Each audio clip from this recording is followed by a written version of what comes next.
You're gonna see this. See this? 2016, right?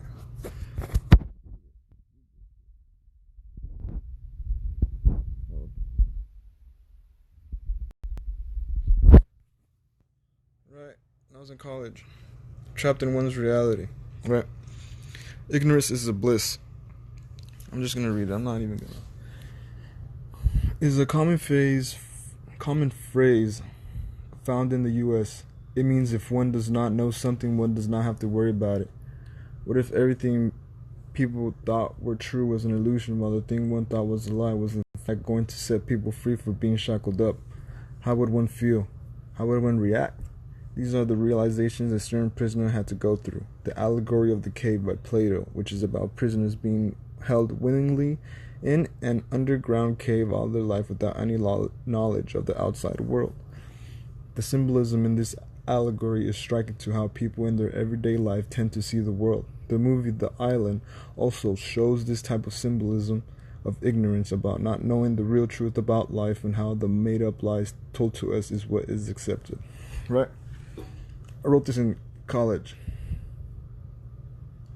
Literally, I wrote this in college, dude. It's not really... It's because in the beginning I was going real into it, right? And then towards the end I was like, I don't even remember what the fuck I got. It's not even a lot, isn't it? But I'll keep reading.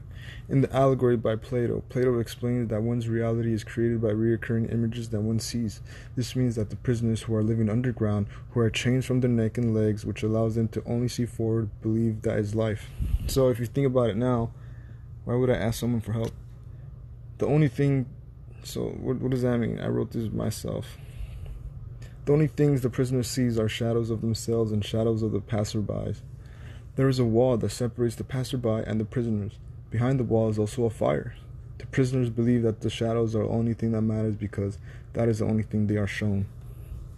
In the movie The Island, Lincoln Six Echo believes that, like everyone around him, the outer world has become too contaminated for human life. There is one island that is not contaminated, and every week there is a lottery, and the winner gets to go to the island and never be seen again. Everyone believes in what they have been told without question and even speculate what is on the island. Look at that shit. College 18, when I was 18, you guys, come on, catch up. I'm just walking. In Plato's Allegory, it also tells that acceptance of a new idea, of a realization of a new truth, is hard to accept. When the prisoner is finally unchained and turned around, he feels uncomfortable. That is because he's never moved around before, and second, his body aches of the new movement he is doing. The light hurts and stings his eyes. He refuses to believe what he is seeing because it interferes with what he believed to be real. He tries to go back into his old way of thinking, but then accepts what is there. Okay. Now he is dragged outside to see more of reality. He then grows accustomed to accept what he now sees, and also sees for himself for what he really is. He then remembers what it was like in the den and starts to take pity on his fellow prisoners still there, because he'd better to be a poor servant of a poor master and to endure anything rather than think as they do and live after their manner. So, rather be poor than be fake, I guess. I don't know, but he's not gonna. Also, in the movie The Island, Lincoln Six Echo secretly visits an off-limit facility and discovers a moth. He starts to questions the stuff he had been taught while doing so.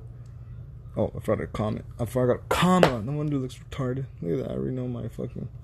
While doing so, he follows the moth to another area. To his discovery, the winner of the last lottery is killed and has her organs removed. He learns that the compound is an organ harvesting plant of clones. He questions to himself if he really is human or just some experiment, but decides to escape. The prisoner in Plato's Allegory is now put back into the cave and realizes the real horrors of the den. I feel like I could have said something else to bring this shit back. Look at that. I could re-edit this, but whatever. His eyes are not as adjust as the other prisoners and is being made fun of.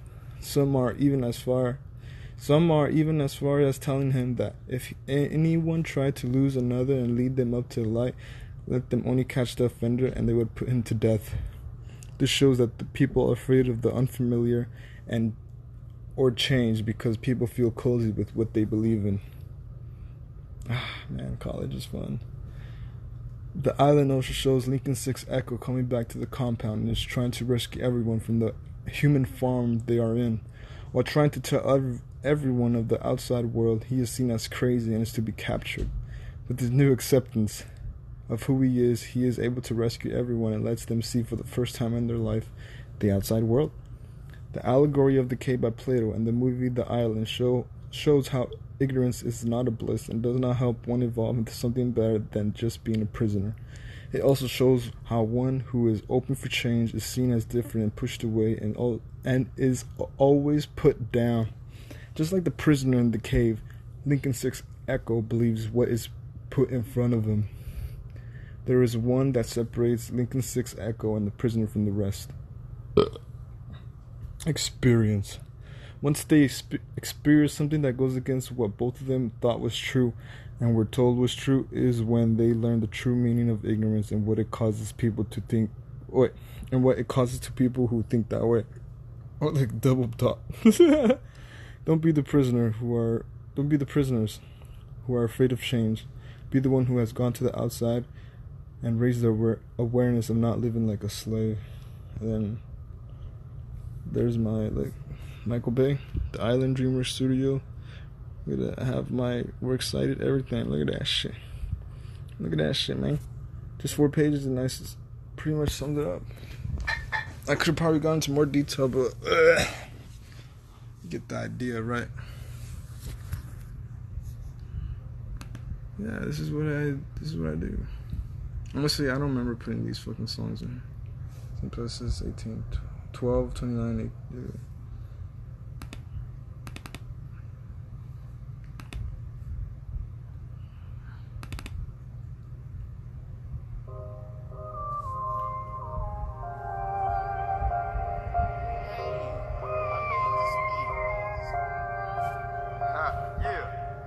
Land of real.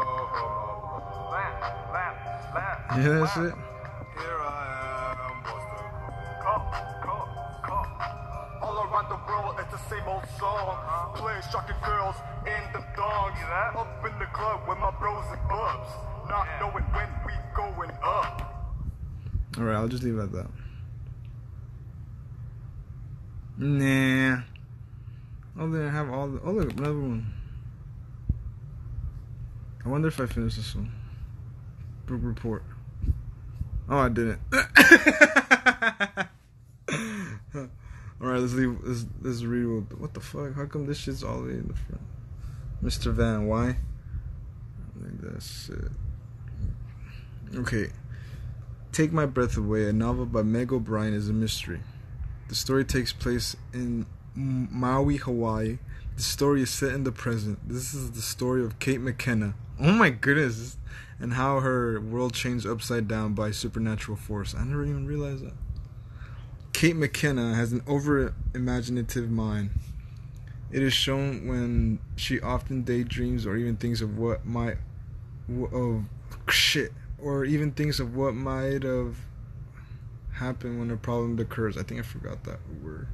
You know, you have a list of like books. I can't find it. I had it, and there was like a list of books the teacher read, and it was like a list. I was thinking of like getting all those books, but I don't know what the fuck happened.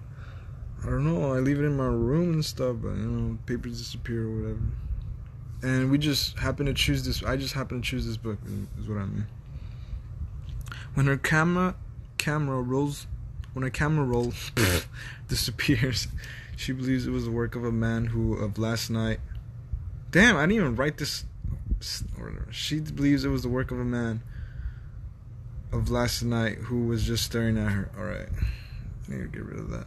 She then concludes of his reasoning for doing so and believes he is a cheating husband who just happened to be in a picture she snapped at the beach. Oh fuck. McKenna is also very stubborn and independent.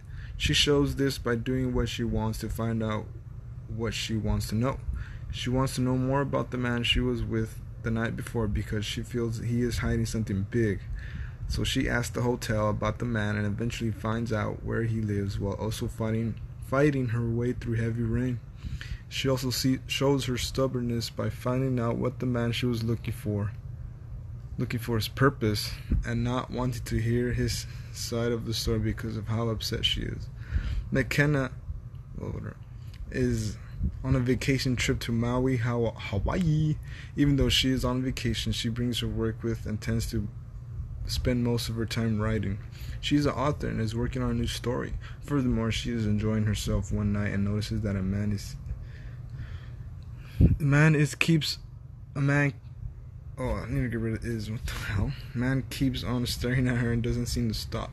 She then dismisses this and goes on her way home for the night. The next morning, she drops off her camera roll to discover there is no roll in the camera. She then remembers before arriving at her home, she stopped at the lookout post and she thought she was being watched, and also remembers the man that was staring at her and concludes that he was the one who probably stole it. Later that night, while on a cruise, she meets the man from last night, who's named Don Kala, and he turns out to be a decent man and is not the culprit. In the morning, she tries to find Don Kala to confront him from last night because things don't add up. She successfully finds his house while having her car stuck in the mud in the process, and is invited to stay the night until the storm passes by. Don Kala tells her that the house is haunted by the Hawaiian princess Nahuli. And then, look at that. To be continued, right? That's a fucking trivia ass book, dude.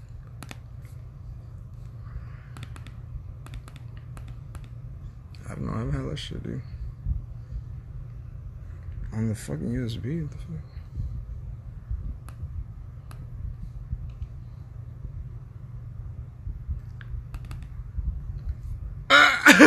Damn! What the fuck did I even... Oh, Instagram, look at that shit. Just saying. Very interesting, huh? What's this one? Massage? Ooh! That was a crazy ass fucking kid, man. Anyways, have fun.